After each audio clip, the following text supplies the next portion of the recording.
앞서 탄핵 반대 집회에 모인 인원들의 이야기를 들으셨다면 지금부터는 헌법재판소 이야기를 해보겠습니다. 여당과 윤석열 대통령 측은 허인을 프레임을 씌우고 있다라고 반발하고 있고요. 반대로 민주당에서는 계엄의 본질을 훼손하고 있다 이렇게 반발하고 있습니다. 지금부터는 세 분 추가로 모시겠습니다. 김기흥 국민의힘 대변인, 강성필 더불어민주당 부대변인, 장윤미 전 민주당 법률위원회 부위원장 이렇게 모셨습니다. 어서 오세요. 안녕하세요. 그저께 국민의힘 윤상현 의원과 김민전 의원이 서울구치소에서 윤석열 대통령을 접견했습니다. 일단 윤상현 의원의 목소리를 준비했는데 그 목소리를 듣고 이야기 이어나가겠습니다. 헌법재판소에 나가 보시니까 야 이제서야 좀 알겠다. 이런 식으로 너무 곡해가 돼 있구나. 그래서 헌법재판소 나간 것을 그래도 잘한 결정이 아닌가 이런 생각을 가지고 계신 듯 했습니다. 어떤 점에서 잘한 결정이라고 예를 들어서 뭐 여러 가지 홍장원, 뭐 곽종건 여러 진술이 오락가락하지 않습니까?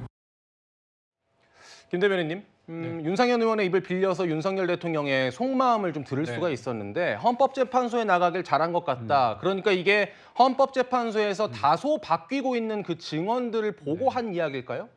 맞습니다. 본인이 직접 목도했고 국민도 같이 봤습니다. 그래서 민주당에서는 대통령의 계엄은 곧 내란이다 이런 프레임을 통해서 어떻게 보면 탄핵을 시켰고 탄핵 절차에 따라서 헌재에서 탄핵 심리를 밟고 있는데요. 예.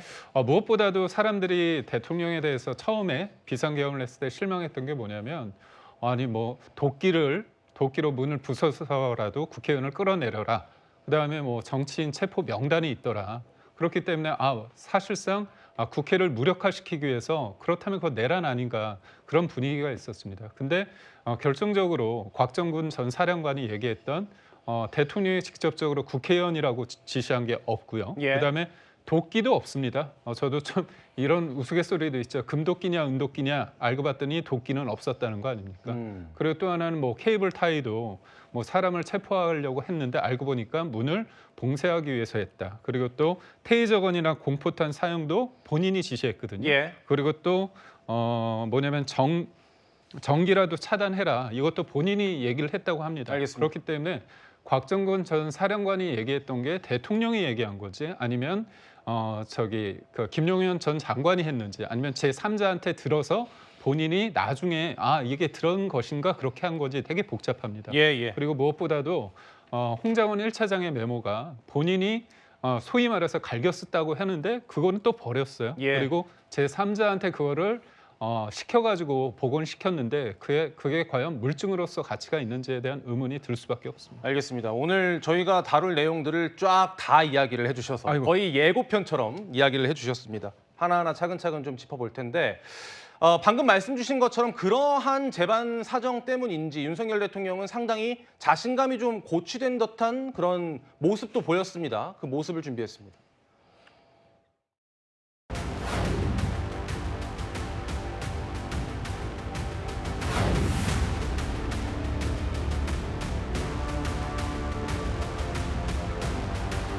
추가적으로 하나 더 질문하겠습니다. 대통령이 이렇게 지시를 했는데 증인은 늘상 얘기하듯이 그게 지시가 부당한 지시여서 나는 받아들이지 않았다 이렇게 얘기했죠.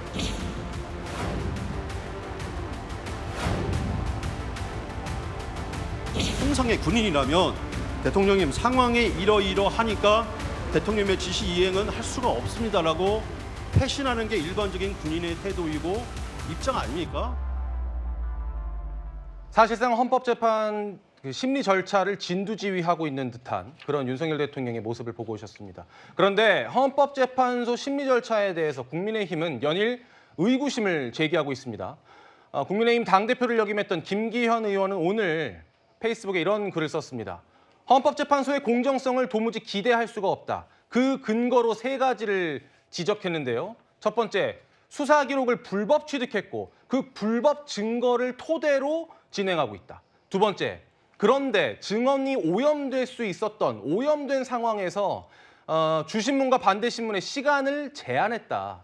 그리고 세 번째, 반대신문 사항을 하루 전에 제출하도록 강요했다 등을 근거로 의구심을 제기하고 있는데 이 부분은 윤석열 대통령 측이 밝혔던 입장과 비슷합니다.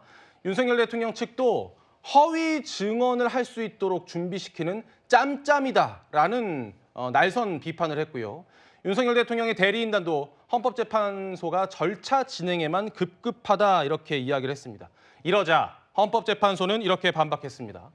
반대 신문사항을 미리 제출하는 것은 강제성이 없는 그런 안내사항이다.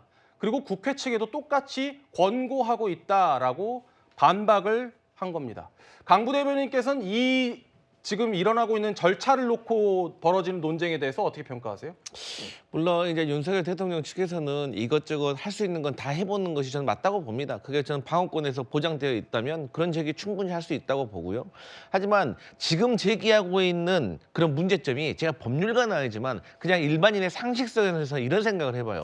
제가 만약에 생각했을 때 이 헌법재판소에서 지금 윤석열 대통령 측과 국민의힘 측에서 제기하고 있는 문제는 만약에 사실이라고 증명이 된다면 이거 아주 기초적인 문제예요. 예. 근데 헌법재판소가 대통령의 탄핵 심판하는 과정에서 이런 기본적인 실수를 하지 않을 거고 이런 거에 대해서는 다 나름대로 논리와 주장과 근거가 있을 거라고 저는 생각하는 것이거든요. 그렇기 때문에 윤석열 대통령 측에서는 저렇게 주장할 수 있지만 결국에는 받아들여지지 않을 것이고 사실 수사 기록을 불법 취득한 거 저는 박근혜 전 대통령 때 다 있었습니다. 예. 그리고 신문 시간을 제한한 거 그러면은 이 탄핵 심판의 시간이 정해져 있는데 세월아 계속 할 수는 없는 거 아니겠습니까? 그리고 마지막으로 반대시면 하루 전 제출 강요는요. 이것은 만약에 윤석열 대통령 측에다가만 강요를 했다고 하면 그건 잘못된 것이죠. 하지만 양측에게 같이 균등하게 했기 때문에 저는 문제가 없다 이렇게 보여집니다. 네, 여야 정치권은 서로를 향해서 마치 총구를 겨누고 있는 것 같은 상황입니다. 허위 내란 프레임이다 이렇게 얘기를 하는데 주요 증인들의 증언이 흔들리는 것 때문인 것 같아요, 김 대변인님. 맞습니다.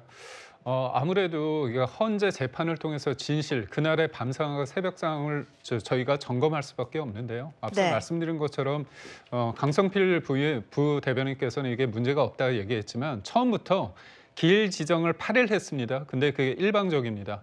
헌재법에 관련해서는 이거는 형사소송법에 준용하기 때문에 피고인과 그다음에 변호인과 상의를 해야 되거든요. 근데 8일 자체를 이미 픽스를 해놨고요. 그다음에 이게 중요한 내용인데 90분에 제한돼 있습니다. 예. 그러면 질문에 질문으로서 해야 되는 부분이 이어지지 못한다는 측면이 있을 때 그렇기 때문에 저희는 이게 대통령의 계엄 자체가 법적으로 문제가 있다고 한다면 법을 통해서 그 문제점을 들여서 책임을 지우는 거 아닙니까? 근데 이른바 답이 정해져 있는 것 같아요. 그리고 뭐 표현이 그럴 수 있지만 화장실 되게 급할 때 가는 것처럼 그냥 일방적으로 가는 것 같다. 그런 생각을 할 수밖에 없기 때문에 저희는 민주당의 내란 프레임에 대해서 이거를 아니라는 거를 하기 위해서는 이거를 싸워야 되는 거 아닙니까? 논리적으로. 그러려면 충분한 시간이 필요한 겁니다. 근데 제가 앞서 말씀드린 것처럼 기일도 딱 정해놓고 그다음에 90분도 그렇고 무엇보다도 대통령이 신문할 수 있는 그런 기회를 한 번뿐이 안 줬습니다. 근데 이재명 대표 같은 경우는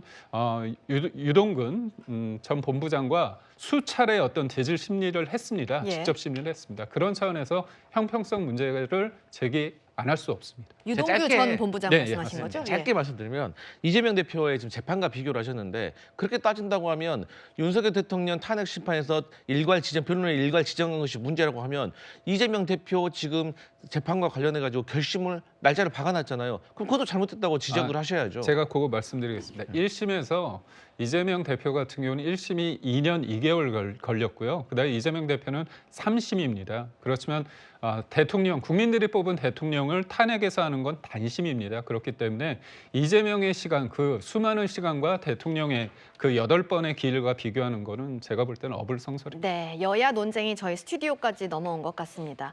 민주당도 논평을 내놓고 헌재는 윤 대통령이 망상을 쏟아내는 노래방이 아니다라면서 강력하게 비판을 했습니다.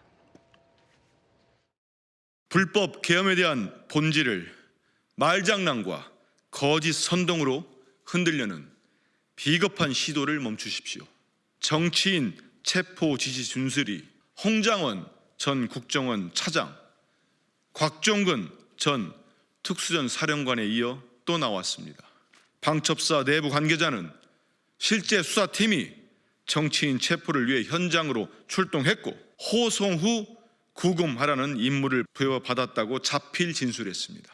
체포 대상도 홍장원 전 차장이 전달받은 명단과 대부분 일치한다고 합니다. 탄핵 심판은 윤석열 씨의 망상을 쏟아내는 노래방이 아니라는 것을 분명히 경고합니다.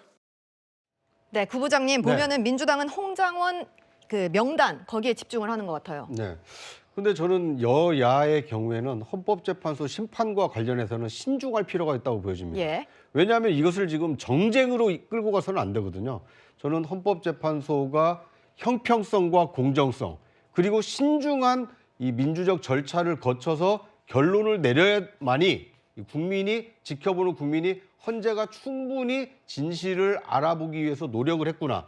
그래서 나온 합리적 결론이겠구나. 이런 그 승복이 가능하기 때문에 그렇습니다. 그런데 지금 헌재에서 변론이 있자마자 여야에서 자신들에게 유리한 얘기를 자꾸 국민들에게 저렇게 프레임을 씌우고 또는 상대를 공격하기 위해서 얘기를 하면 오히려 진실이 오리무중에 빠질 가능성이 큽니다. 오히려 야당의 거센 공격도 자제할 필요가 있고 반대로 여당 측에서도 대통령의 말 한마디에 일희일비할 것이 아니라 헌재의 심판 과정을 차분하게 지켜볼 필요가 있지 않나 하는 생각이 듭니다.